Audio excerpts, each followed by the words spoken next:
आज हम इस वीडियो में करेंगे क्लास 7th हिंदी मंजरी बुक का पाठ 15 मन भावन सावन।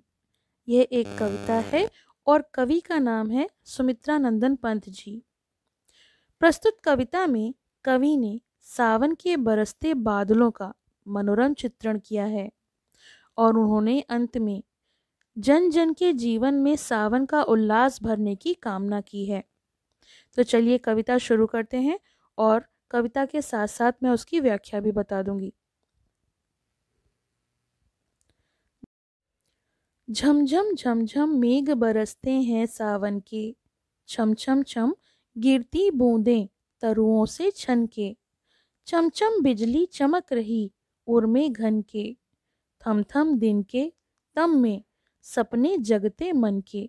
तो यहाँ मेघ का अर्थ होता है बादल, तरुओं का अर्थ होता है वृक्ष पेड़ और तम का अर्थ होता है अंधकार। आगे देखते हैं। पंखों सेरे फैले फैले ताड़ों के दल, लंबी लंबी अंगुलियां हैं चौड़े करतल, तड़तड़ पड़ती धार वारी की उन पर चंचल, टप टप झरती कर मुख से जल बूंदे झलमल।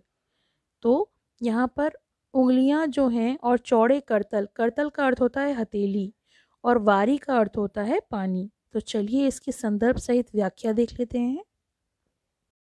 तो इसका संदर्भ होगा, प्रस्तुत पंक्तियां हमारी पाठ्य पुस्तक मंजरी के मन भावन सावन नामक कविता से ली गई हैं। इसके रचयिता सुमित्रा नंदन पंत जी हैं। इसका प्रसंग इस प्रकार होगा। प्रस्तुत कविता में कवि ने सावन के बरसते बादल का मनोरम चित्र खींचा है। कविता के अंत में कवि ने जन जन के जीवन में सावन का उल्लास, उल्लास होता है खुशी, भरने की कामना की है। इसकी व्याख्या। प्रस्तुत कविता में कवि ने सावन के बरसते बादल का मनोरम चित्र खींचा है।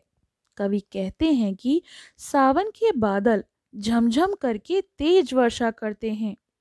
बादलों की बूंदें पेड़ों पर गिरती हैं और उनसे छनकर पृथ्वी पर छम छम की आवाज करके गिरती हैं। बादल से चमचम करके बार बार बिजली चमकती है।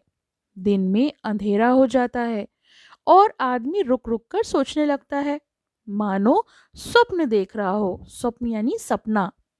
ताड़ के पत्ते पंखों से नजर आते हैं। लंबी लंबी उंगलियां और हथेली के साथ उन पर पानी की धार तड़तड़ करके पड़ती है। हाथ और मुंह से बूंदें झिलमिल करती हुई टप टप गिरती हैं। नाच रहे पागल हो ताली दे दे चल दल, झूम झूम से नीम हिलाती सुख से विह्वल, हर श्रृंगार झरते बेला कली बढ़ती प्रतिपल, हसमुख हरियाली में खगकुल गाते मंगल। तो प्रतिपल का अर्थ होता है पल पल बढ़ना और खग का अर्थ होता है पक्षी। दादुर टरटर करते झिल्ली बजती झंझन, म्याओ म्याओ रे मोर पीऊ पीऊ चातक के गण, उड़ते सोनबलाक आर्द सुख से कर क्रंदन, घुमड़ घुमड़ घिर मेघ गगन में भरते गर्जन। तो दादुर होते हैं मेढक और चातक होता है जो पक्षी होता है जिसको हम कहते हैं पपीहा। सोनबलाक कहते हैं स्वर्ण बगुले को और आर्द सुख यानी सुख से भरे हुए। गगन में बजते गर्जन यानी जो गगन है, आकाश है, उसमें जो बिजली है, जो बादल है, घुमड़ घुमड़ के गिर गिर कर आ रहे हैं। तो चलिए इसकी व्याख्या देख लेते हैं। इन पंक्तियों का संदर्भ और प्रसंग पूर्वता होगा, यानी जैसे अभी हमने पिछली पंक्तियों में लिखा वैसे। इसकी व्याख्या पढ़ लेते हैं। कवि ने सावन के बरसते बादलों का मनोरम चित्र खींचा है। वर्षा के कारण पीपल के पत्ते मानो ताली बजाकर नाच रहे हैं और नीम की पत्तियां आनंदित होकर झूम रही हैं। हर श्रृंगार के फूल झर रहे हैं और बेलों की कली प्रत्येक क्षण बढ़ रही है। ऐसी सुखद हरियाली में मेढकों की टर्टर और झिल्ली की झंझन, मोर की म्याऊं और पपीहे की पीहू पीहू सुनाई देती है। बगुले सुखी होकर अपनी बोली बोलकर उड़ रहे हैं। बादल घुमड़ घुमड़ कर आ रहे हैं और आकाश को अपनी गर्जना से भर दिया है। आगे हैं, रिमझिम रिमझिम क्या कुछ कहती बूंदों के स्वर, रोम सिहर उठते छूते वे भीतर अंतर। धाराओं पर धाराएं झरती धरती पर, रज के कण कण में तृण तृण को पुलकावली भर। पकड़वारी की धार झूलता है मेरा मन, आओ रे सब मुझे घेर कर गाओ सावन।